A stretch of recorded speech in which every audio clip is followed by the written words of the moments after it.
சிவன் செயல் அருள் தரும் கற்பகாம்பாள் உன்னாகிய கபாலீஸ்வரர் திருவடிகள் போற்றி போற்றி.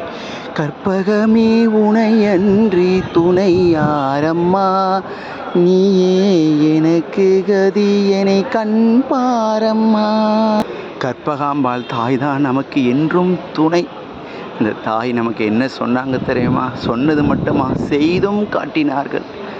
ஆடும் மயிலாய் உருவெதித்து அன்று இறைவன் திருத்தாலை நாடி அர்ச்சித்த நாயகியாய் நீ நாமங்களை பாடி உருகி பரவசமாகும் பாங்கருள்வாய் காடனவே பொயுள் சூழ் மயிலாப்பூர் கற்பகமே.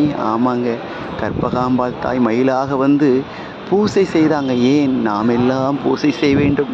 நம் உயிருக்கு உற்ற துணை எல்லாம் வல்ல சிவபெருமான் என்று நம் உயிர் கடை தேர்வதற்காக, நம்மை பூசை செய்வதற்காக அம்மை வந்து மயிலாக பூசை செய்தார் அல்லவா? அப்படி செய்தால்தாங்க இந்த உயிருக்கு உண்மையான செல்வமான ஈசன் திருவடி நமக்கு கிடைக்கும்.